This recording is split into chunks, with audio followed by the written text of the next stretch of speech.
Melelahkan sekali perjalananku yang sangat jauh. Maka sekarang ini menjelang siang hari aku beristirahat dulu di sini.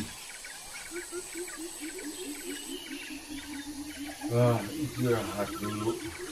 Sudah berhari-hari perjalananku ini. Setelah kutempuh perjalananku yang sangat jauh sekali. Bayangkan dari Palestina, aku ini akan menuju ke Padan Aram di wilayah Irak. Capek, istirahat dulu.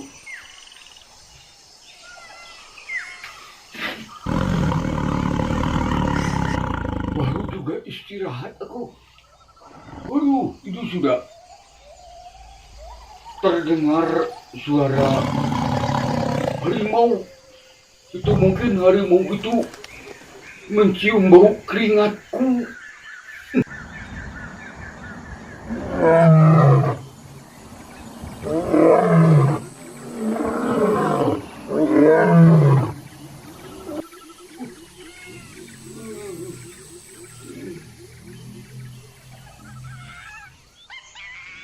Masuk ke dalam semak-semak ya. Harimau. Harimau. Aku harus bersembunyi. Harimau. Kebetulan ada semak-semak di sini aku bersembunyi. Takut harimau.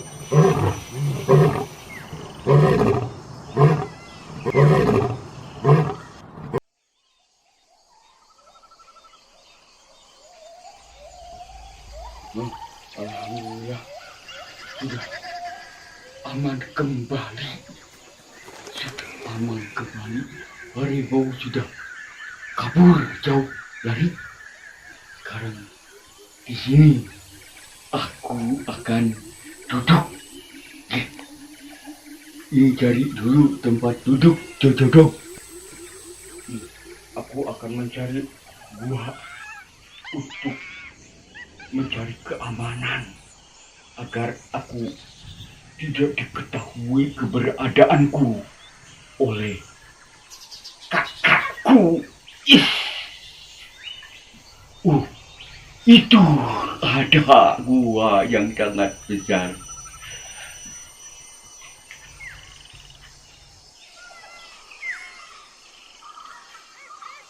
Bila kakek sudah menemukan gua sehingga kakek aman dari terkaman harimau binatang buas.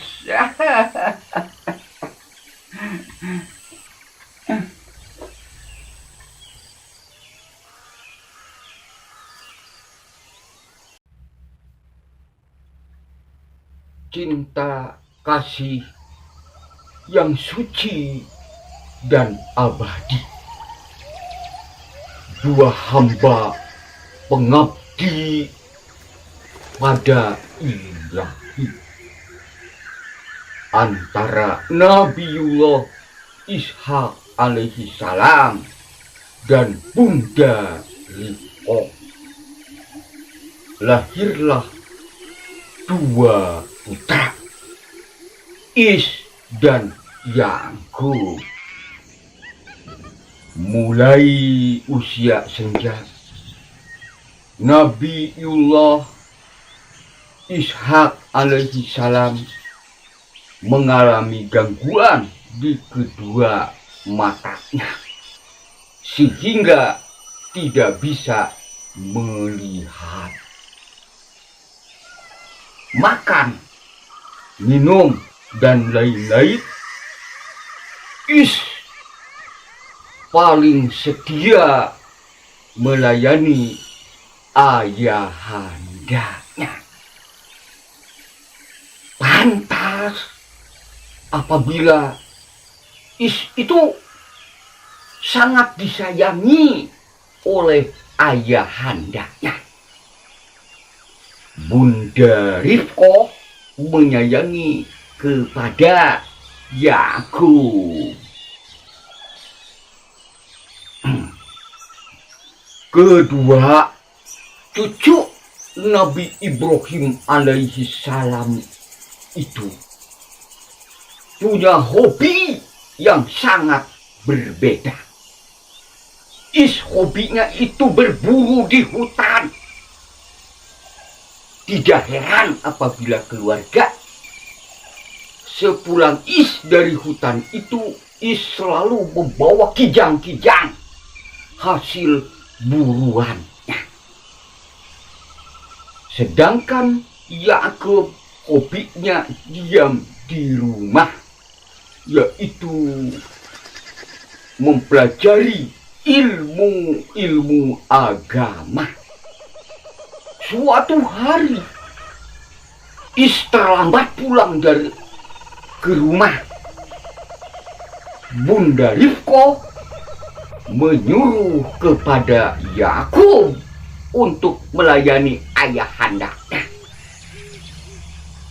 Ketika sedang melayani ayahandanya, datanglah berdiri di belakang ayahandanya.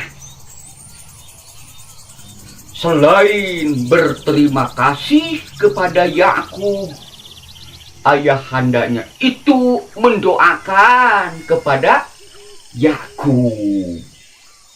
Wahai Yakub, semoga engkau melahirkan raja-raja dan melahirkan para nabi-nabi. Betapa terkejutnya mendengar doa dari ayahnya kepada adiknya itu. Wahai ayahku, apakah engkau tidak salah mendoakan kepada adikku? Sedangkan selama ini, wahai ayah, akulah yang paling setia melayani ayah.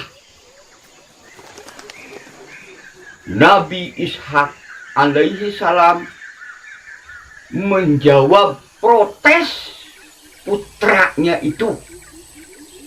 Wahai anakku, sesungguhnya Allah itu maha mengetahui apa-apa yang kita tidak ketahui.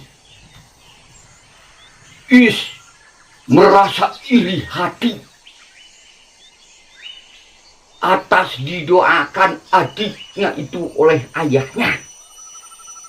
Sampai iri hati itu berlanjut pada hari-hari kemudian dan menimbulkan rasa benci di hatinya, dendam, marah.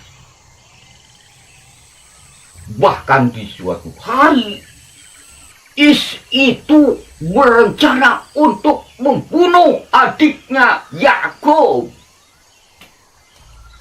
Cucu-cucuku tercinta, untuk menghindari pertumpahan darah antara dua putranya itu, Nabi Ishak alaihi salam menyuruh kepada Yakub supaya meninggalkan tempat tinggal keluarga itu untuk pergi ke negeri Padang Aram yang berada di Irak. Wahai Yakub, temuilah pamanmu Laban bin Batwil, dikarenakan engkau menempuh jarak yang sangat jauh, mungkin berminggu-minggu di perjalanan, maka gunakanlah waktu siang kamu untuk beristirahat tidur.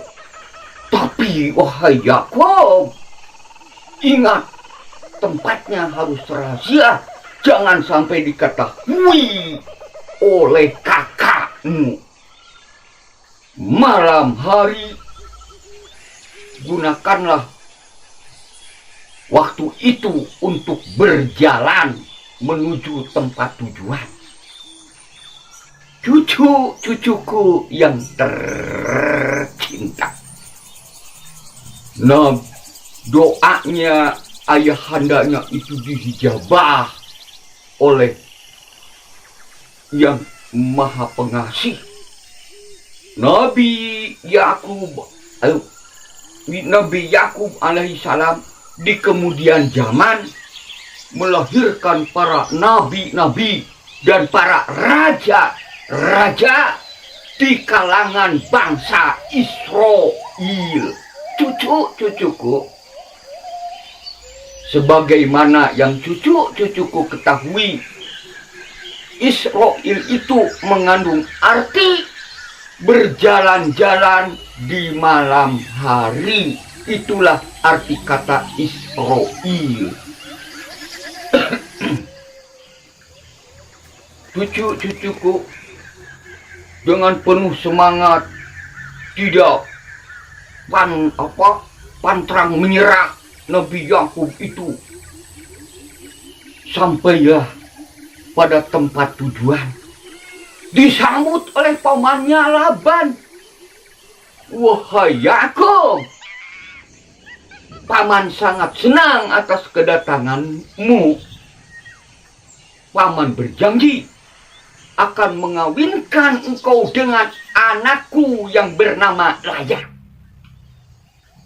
Tapi dengan syarat 7 tahun lamanya engkau harus menggembalakan domba-dombaku yang ribuan ekor banyaknya itu sebagai maharnya. Maka setelah 7 tahun lamanya menggembalakan domba-domba milik pamannya itu, Yakub ditikahkan dengan putranya yang bernama Laya. Setelah mempunyai beberapa orang putra, Laban pamannya itu menawarkan lagi adiknya Laya, yaitu Rahil, untuk ditikahi lagi oleh Yakub. Tetapi dengan syarat 7 tahun lagi harus menggembalakan domba-dombanya. Tidak terasa waktu oleh Yakub, tibalah 14 tahun lamanya dikawinkan lagi oleh pamannya kepada Rahil. Dari kedua istrinya itu, Yakub mempunyai 8 orang putra, 6 dari Laya. Dari Laya putranya adalah Rubin, Samun, Lawi, Yahuda, Yasakir, dan Zabulon. Dari Rahil 2 putra, yaitu dari Rahil punya 2 putra yang bernama Bunyamin dan Yusuf. Laya itu punya ART yang bernama Zulfa.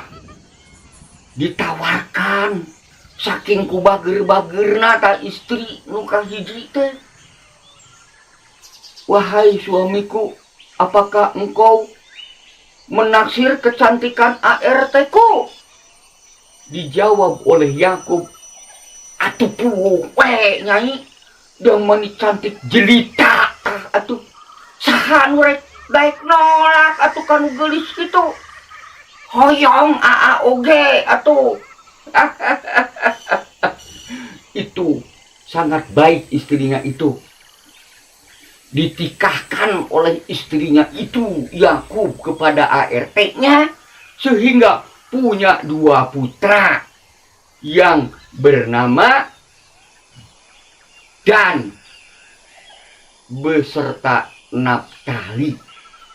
Rahil istri keduanya sangat baik juga, ikut berlomba-lomba dalam kebaikan. Punya ART Rahil juga yang bernama Balhah.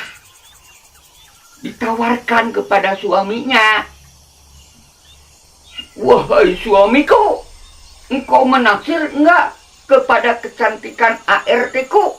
Wah,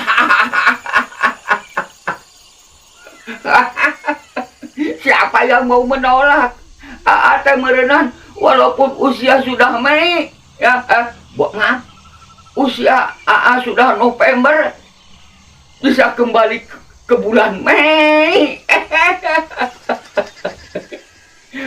Masih sanggup AA teh Nyai, masih. Maka dikawinkanlah oleh Rahil suaminya itu kepada ART-nya yang bernama Balhah.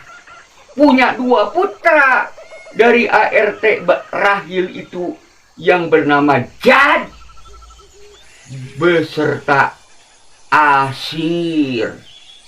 Total keseluruhan dari 4 orang istri Yakub itu mempunyai 12 putra.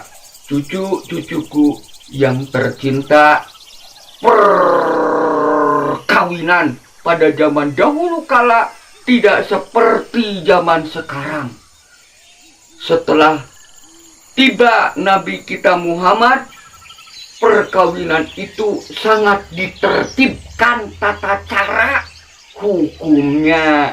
Cucu-cucuku yang tercinta, sekian dulu cerita kisah nyata yang disampaikan oleh kakek. Mudah-mudahan bisa menambah ilmu pengetahuan buat kalian semua. Wassalamualaikum warahmatullahi wabarakatuh. Cucu-cucuku, tunggu video kakek selanjutnya, yaitu dengan judul Nabi Yusuf dikeceburkan ke dalam sumur. Terima kasih. Wassalamualaikum warahmatullahi